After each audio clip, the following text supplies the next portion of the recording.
BSc भाग 3 के गणित के स्टूडेंट्स के लिए वीडियो लेक्चर हम बना रहे हैं, जिसे स्टूडेंट्स घर बैठे इसको समझ सकते हैं।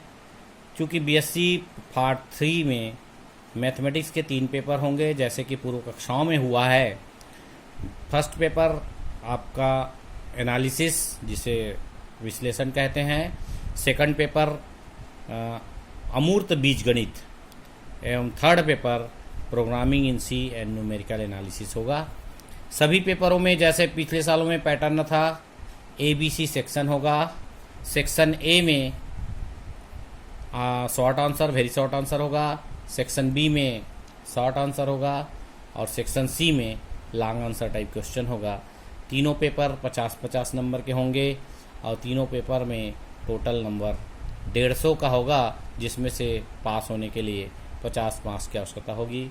जैसा कि सूचना आ रहा है कि मार्च में ही एग्ज़ाम होगा, हालांकि अभी सेकंड ईयर का रिजल्ट नहीं आया है, फिर भी ऐसा माना जा रहा है कि संभावित मार्च में एग्ज़ाम हो सकता है। तो स्टूडेंट्स ध्यान रखें। कोर्सेज़ भी कम करने की तैयारी चल रही है, 30% कोर्सेज़ कम भी हो सकते हैं। तो कौन सा कोर्स कम होगा, कौन सा रहेगा, इसकी अभी जानकारी नहीं है। परंतु चूँकि क्लास लेने की बात आ रही है शासन के द्वारा, तो हम लोगों कक्षाओं को ले रहे हैं। आप लोग इस कक्षा में अटेंड होइए और ग्रुप में जुड़ जाइए, ताकि ये क्लासेस नियमित चलेगी। बीएससी फाइनल में गणित की क्लास 12:40 पे लगेगी। प्रतिदिन इसी समय पे लगेगी। अलग अलग टीचर्स तुम्हारी क्लास लेंगे, तो इस क्लास का आनंद उठाएं। चलिए मैं चालू करता हूँ बीएससी फाइनल मैथ्स के सेकंड पेपर को। सेकंड पेपर मेरे पास है, क्योंकि मैं सेकंड पेपर पढ़ाऊँगा। First paper madam Kavita Sakure पढ़ाएगी और थर्ड पेपर साव सर पढ़ाएंगे। तो सेकंड पेपर में शुरुआत के यूनिट में सबसे पहले है समूह की स्वकारिता। स्वकारिता जैसा लिखा है मैंने, आप देख रहे हैं कॉपी में भी है। और स्वकारिता या समूह को समझने के लिए, समूह फर्स्ट ईयर में पढ़ा होगा तुम लोगों ने। समूह उसे कहते हैं जो कोई भी समुच्चय 4 नियमों का पालन करता है: क्लोजर, एसोसिएटिव, इनवर्स और आइडेंटिटी। ये 4 ऐसे प्रॉपर्टी हैं, जब कोई सेट इसके नियम का पालन करता है योग या गुणन के सापेक्ष, तो उसे समूह कहते हैं। अब समूह में स्वकारिता क्या है, ऑटोमॉर्फिज्म क्या है। ऑटोमॉर्फिज्म को समझने के पहले अपन, ये ऑटोमॉर्फिज्म लिखा जरूर है, इसको समझने के पहले हम देखते हैं कि आइसोमॉर्फिज्म क्या होता है, जिसे हिंदी में तुल्यकारिता कहते हैं। तुल्यकारिता क्या होता है, इस पेपर के लिए आपको एच के पाठक की पुस्तक मार्केट में मिल जाएगी। लाइब्रेरी से भी बाद में इशू होगा, तो एच के पाठक की तीनों पेपर मिल जाएंगे। तो जब सबसे पहले देखते हैं तुल्यकारिता क्या होता है। तुल्यकारिता तुम लोगों ने पढ़ा होगा फर्स्ट ईयर या सेकंड ईयर में। तुल्यकारिता में जनरली कोई भी मैपिंग, यदि ग्रुप जी से जी में कोई मैपिंग है, जी या जी डेस में मैपिंग है, तो वह मैपिंग 1-1 होना चाहिए, वह मैपिंग ऑन-टू होना चाहिए और वह मैपिंग समाकारी होना चाहिए। तो इस प्रकार मैपिंग की 3 प्रॉपर्टी यदि होती है, तो उस मैपिंग को हम तुल्यकारी मैपिंग कहते हैं। समाकारी होना आवश्यक है, एकैक होना आवश्यक है और आच्छादक होना आवश्यक है। 1-1 ऑन-टू और एफ प्रिजर्व द कंपोजिशन, जिसको तीसरी प्रॉपर्टी। ये 3 प्रॉपर्टी के आधार पे एफ मैपिंग को तुल्यकारी कहते हैं या तुल्यकारिता कहते हैं। अब सवाल आता है कि स्वकारिता क्या होता है। स्वकारिता कुछ नहीं है, वो उसी का मॉडिफाइड रूप है। और इसमें केवल ये अंतर है कि जब डोमेन और रेंज दोनों सेम हो, जिस तरीके से चित्र में दिख रहा होगा कि डोमेन और रेंज दोनों सेम है, डोमेन जी है और रेंज भी जी है, ये सेल्फ मैपिंग कहलाता है। स्वकारिता, स्व मैपिंग।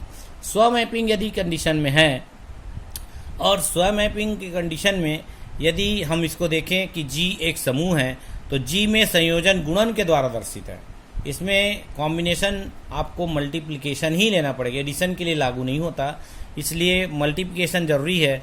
तब f such that g to g का एक स्वकारिता कहलाएगा। स्वकारिता तभी कहलाएगा जब एफ एकैक हो और दूसरा है एफ आच्छादक हो। एकैक का मतलब 1-1, आच्छादक मतलब ऑन-टू, और तीसरा एफ समूह संयोजनों को परिरक्षित रखता है, या तीसरी प्रॉपर्टी को हम कहते हैं एफ समाकारी है, एफ जी से जी में। ये देखो, सेल्फ मैपिंग का मतलब डोमेन भी जी है और रेंज भी इसका जी है। आप देख रहे हैं डोमेन में हमने दो एलिमेंट ए और बी लिया, तो उसका रेंज में इमेज आया एफ ए और एफ बी। तो इस प्रॉपर्टी को जब ये फॉलो करता है सेल्फ मैपिंग में, तो इस ऐप को हम कहते हैं समूह की स्वाकारिता। अब देखो संयोजनों को परिरक्षित रखता है, इस स्थिति में क्या आता है, मल्टीप्लीकेशन के अगेंस्ट है। F of a b is equal to f a into f b for all a b belongs to a. A b का जो एलिमेंट है जी में है और इसका इमेज एफ ए और एफ बी भी जी में होगा। तो इस प्रकार ये स्वाकारिता होता है। एक एग्जाम्पल देखिए, एग्जाम्पल में क्या लिखते हैं अपन, f such that z to z, जहाँ जेड प्लस पूर्णांकों का योज्य समूह है। ये इसका जेड जो है आपका पूर्णांकों का समूह होता है, set of group of integers. तब एफ एन इक्वल टू, जहाँ मैपिंग कैसे डिफाइन है, f n equal to minus n के रूप में है for all n belongs to z. Z चूंकि पूर्णांकों का समुच्चय है और जेड पूर्णांकों के समुच्चय में हमेशा जीरो से लेकर प्लस माइनस पूरे एलिमेंट्स आते हैं, इसलिए जब ये एन का इमेज बना है तो माइनस एन आपको दिख रहा है। एन का इमेज माइनस एन दिख रहा है, दैट मीन्स यदि हम एन इनपुट करते हैं तो आउटपुट में माइनस एन मिलता है। और f n equal to minus n ये तीनों गुणधर्मों का पालन करेगा। देखिए एफ 1 1 है, निश्चित है 1 1 होगा। 1 1 कैसे प्रूव करते हैं आगे के क्वेश्चन हम देखेंगे, और भी पिछली कक्षाओं में तुमने पढ़ा होगा कि 1 1 कैसे प्रूव किया जाता है, एक कैसे प्रूव किया जाता है। इसी प्रकार आंटू कैसे प्रूव किया जाता है ये भी आगे क्वेश्चनों में देखेंगे, और आंटू को हम बताएंगे कैसे होता है, आच्छादक जिसको बोलते हैं। और तीसरी प्रॉपर्टी है एफ समूह संयोजनों को परिरक्षित रखता है। इसमें हम दो एलिमेंट ले लेते हैं, जैसे एफ ऑफ ए बी लिया तो f a into f b, इसी प्रकार f of n one n two लेके इसको बनाया जा सकता है। तो ये सामान्य एग्जाम्पल है जिसकी सहायता से इस समूह की स्वकारिता को हम समझ सकते हैं। स्वकारिता यदि हम समझ गए हों तो इसके हम एक क्वेश्चन के बारे में विचार करते हैं। चलिए स्वकारिता के बाद आते हैं थोड़ा सा उस क्वेश्चन के पूर्व या थ्योरम के पूर्व हम आंतरिक स्वाकारिता देखते हैं। स्वाकारिता आपने समझ लिया, जी से जी में मैपिंग हुए 1 1 आंटू और समाकारी प्रतिबिंब। तो आंतरिक स्वाकारिता क्या होती है, इनर ऑटोमॉर्फिज्म। ये डेफिनेशन जनरली 2 नंबर के क्वेश्चन में पूछे जाते हैं, इसलिए बहुत इंपॉर्टेंट है। देखिए इनर ऑटोमॉर्फिज्म क्या होता है। मान लो जी एक समूह है तथा small g belongs to capital g, तब मैपिंग टी जी में सफिक्स में लिखेंगे सच दैट जी टू जी जो कि T G of x is equal to ji x ji inverse.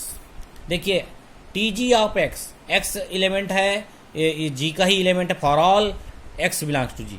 X का मान बदलते जाएंगे तो उसके लिए टी जी ऑफ एक्स जो मैपिंग है उसमें एलिमेंट बनना चाहिए जी एक्स जी इनवर्स। इस रूप में मिलना, जी फिक्स है, g belongs to capital G fix है, तो हमको एलिमेंट यदि इस फॉर्म में मिलता है जी एक्स जी इनवर्स के फॉर्म में, तो इस टी जी मैपिंग को, और यहाँ भी देख रहे हैं सेल्फ मैपिंग है जी टू जी, यहाँ भी होना चाहिए सेल्फ मैपिंग, जी से जी में है, के से के में है, एच से में, मतलब सेल्फ मैपिंग होनी चाहिए, तभी इस टी जी को हम आंतरिक स्वकारिता कहेंगे। देखो एक्स बिलोंग्स टू जी का एक तुल्यकारिता है, जी का एक तुल्यकारिता, तो यह जी के संगत आंतरिक स्वकारिता कहलाएगा। हमने कहा था ना तुल्यकारिता इस मामले में कहा जाता है कि जी और दूसरा रेंज जो है जी डेस होगा। जी और जी डेस यदि मैपिंग है, टी जी यदि जी से जी डेस में है तो तुल्यकारिता कह देंगे। यदि सेल्फ है जी टू जी तो उसको स्वकारिता कहेंगे। और स्वकारिता में यदि ये प्रॉपर्टी है तो प्रॉपर्टी का ध्यान रखिएगा students, t ji of x is equal to ji x ji inverse. ऐसी प्रॉपर्टी यदि कहीं पे मिलता है स्वकारिता में तो इसको आंतरिक स्वकारिता या इनर ऑटोमॉर्फिज्म कहेंगे। ध्यान रखिए बहुत इंपॉर्टेंट है। इस ग्रुप फील्ड इंटीग्रल डोमेन जितने भी पढ़ेंगे आप, वलय में भी पढ़ेंगे, रिंग में भी पढ़ेंगे, तो इतनी प्रॉपर्टीज़ है वो सब याद होना चाहिए। फर्स्ट ईयर की क्लासेस में हमने बहुत कुछ पढ़ाया, ग्रुप, सब ग्रुप, कोसेट, सेट, आपका रिंग और ये क्षेत्र, इंटीग्रल डोमेन, सब ग्रुप कैसे बनाते हैं, नॉर्मल सब ग्रुप कैसे बनाते हैं, विभाग ग्रुप कैसे बनाते हैं। तो इन सब की प्रॉपर्टीज़ बहुत इंपॉर्टेंट याद रखिए, क्योंकि एक बार पुराने को पलट लीजिए, पुराने सब थ्योरम्स है, पुराने क्वेश्चंस हैं, पुरानी प्रॉपर्टीज़ पढ़े हो, सारे प्रॉपर्टीज़ को यदि दिमाग में रख लेंगे तो यह पेपर बहुत ही इजी आपके लिए होगा और दिमाग में घुस जाएगा। चलिए देखते हैं, इस पर आधारित एक थ्योरम देखते हैं। जनरली इसमें थ्योरम्स पूछे जाते हैं, थ्योरम या क्वेश्चंस। तो एक थ्योरम लेते हैं हम। माना जी एक समूह है तथा small g belongs to capital G एक स्थिर अवयव है, तब प्रतिचित्रण t g such that g to जी जो t ji of x is equal to ji x ji inverse for all x belongs to g से परिभाषित है। देख रहे हैं टी जी ऑफ एक्स क्या होता है, आंतरिक स्वाकारिता होता है, जिसे मैंने पहले डिफाइन किया। तो दर्शाना है कि जी एक स्वाकारिता है। देखो आंतरिक स्वाकारिता के रूप में डिफाइन है T G of x is equal to ji x ji inverse. तो हमको स्वाकारिता ही बताना है। अब ऐसा सोच रहे होंगे कि ये आंतरिक स्वाकारिता है तो निश्चित है स्वाकारिता होगा, ये जरूरी नहीं है। टी जी ऑफ एक्स आंतरिक स्वाकारिता है या आंतरिक स्वाकारी प्रतिबिंब है, तो हमें दर्शाना पड़ेगा कि ये स्वाकारी कैसे होगा। स्वाकारिता के लिए निश्चित है हमें 3 प्रॉपर्टी दिखानी होगी। पहली प्रॉपर्टी होगी टी जी एकैक है, टी जी 1 है, दूसरी प्रॉपर्टी टी जी ऑन 2 है, और तीसरा टी जी समाकारी प्रतिबिंब बनाता है। तो देखिए मैंने एक मैपिंग बनाया है टी जी, जिसमें डोमेन में जी लिया और इसके रेंज में भी जी लिया है, और डोमेन में हमने 2 एलिमेंट x1 x2 लिया है। जब टी जी मैपिंग हो जाता है तो टी जी ऑफ x1 और टी जी ऑफ x2 इसके रेंज में प्राप्त होता है। यह इमेज है, यह इमेज हमें प्राप्त होता है। तो निश्चित है अभी आप हम डेफिनेशन के अनुसार या क्वेश्चन में जैसे दिया है T G of X equal to ji x ji inverse, तो टी जी ऑफ x1 जो होगा जी x1 जी इनवर्स हो जाएगा। T ji of x1 is G x1 G inverse. इसी प्रकार से T ji of x2 G x2 of G inverse. इस प्रकार से ये दोनों इसमें डिफाइन होंगे। चलिए सबसे पहले देखते हैं, क्योंकि हमको टी जी का स्वाकारिता बताना है, इसलिए सबसे पहला हम लेते हैं टी जी एकैक है या 1 है। 1 के लिए क्या करते हैं, देखिए हम मान लेते हैं जी में 2 एलिमेंट x1 x2, इसके image t g 1x t g x2 also belonging to g. तो एकैक प्रूफ करने के लिए 1 प्रूफ करने के लिए हमेशा याद रखिए दोनों इमेज को बराबर करते हैं। 2 इमेज बनाते हैं 2 पॉइंट्स के, और दोनों इमेज को हम बराबर करते हैं, और जब इक्वल कर देते हैं तो यदि उसके एलिमेंट बराबर हो जाते हैं तो ऐसा मैपिंग 1 कहलाता है। 1 का अर्थ ये है, कुछ पुरानी कक्षाओं में या फर्स्ट ईयर में पढ़ा होगा तुम लोगों ने, डोमेन के एक एलिमेंट रेंज के एक एलिमेंट से मैपिंग करता है। डोमेन का एक एलिमेंट रेंज के एक एलिमेंट से ही मैपिंग करता है, तो ऐसा मैपिंग 1 या एकैक कहलाता है। एक एलिमेंट से, एक से अधिक एलिमेंट यदि इससे मैपिंग करता है तो उसे मैनी 1 कहते हैं। फर्स्ट ईयर में पढ़ा होगा मैनी 1। तो ये एकैक है 1, एक एलिमेंट से मैपिंग होना चाहिए। चलिए सबसे पहला काम इसको प्रूव करने के लिए दोनों इमेज को बराबर करते हैं। T g x1 is must be equal to t g x2। अब देखते हैं क्या प्रूफ करेंगे हम। x1 equal to x2 proof करेंगे। तो जैसा डेफिनेशन में है T g x equal to ji x ji inverse, तो अकॉर्डिंग टू डेफिनेशन इसकी वैल्यू क्या होगी, देखें जी x1, देखो इस डेफिनेशन के अनुसार G x1 G inverse is equal to G x2 G inverse हो जाएगा। जैसे परिभाषा में दिया हुआ है G x1 G inverse equal to G x2 G inverse, दोनों को वैल्यू रख दिया, और naturally left hand right hand cancellation ला लगेगा, उसके बाद x1 इक्वल टू x2 आ जाएगा। तो इससे स्पष्ट है कि मैपिंग ये इमेजेस बराबर हैं। T g x1 is equal to t g x2 था, तो हमारा x1 is must equal to x2 आ गया। इसका मतलब निश्चित है कि टी जी एकैक है या 1 है। दूसरा टी जी आच्छादक है 1 ऑन2 के लिए क्या करते हैं जनरली, ऑन2 का मतलब ये होता है कि जो हमने डोमेन और रेंज दिखाया है इसके एक एलिमेंट इस एक एलिमेंट से मैपिंग जरूर होगा, लेकिन रेंज में कोई भी एलिमेंट शेष नहीं बचना चाहिए। रेंज में कोई भी एलिमेंट शेष नहीं बचेगा तो ऐसा मैपिंग ऑन2 या आच्छादक कहलाएगा। पुरानी क्लास का याद करिए या रिकॉल करिए तो ये बातें समझ में आएगी कि मैपिंग के पश्चात कोई भी एलिमेंट इस रेंज में शेष नहीं बचना चाहिए। अगर शेष बचा तो वो ऑन2 नहीं होता है। तो देखिए शेष नहीं बचना चाहिए। इसके लिए हम कैसे प्रूव करते हैं, इसको प्रूव करने के लिए मान लेते हैं y बिलोंग्स टू जी। माना y बिलोंग्स टू जी, तब g के में एक अवयव g इनवर्स y g का अस्तित्व इस प्रकार। हम थोड़ा उल्टा लेते हैं, g इनवर्स y g का एक एलिमेंट ले लेते हैं, अपन का ले सकते हैं क्योंकि अपन स्वतंत्र हैं। इस प्रकार है कि T G of g inverse g y, हम x के जगह ले लिए g inverse g y g, एक एलिमेंट ले लेते हैं। देखें इसकी वैल्यू क्या आती है। तो हम जैसे फार्मूले के अनुसार t ji of x is equal to ji x ji inverse, तो एक्स के जगह हमने लिख लिया जी इनवर्स वाई जी। अब ये लिख के आगे फॉलो करते हैं, तो g inverse into y g inverse g आ जाएगा। तो इस प्रकार से ये दो वैल्यूज़ ई के रूप में या आइडेंटिटी एलिमेंट कहलाते हैं, और मल्टीपल के रिस्पेक्ट में आइडेंटिटी एलिमेंट 1 होता है, तो e y e that is y हो गया।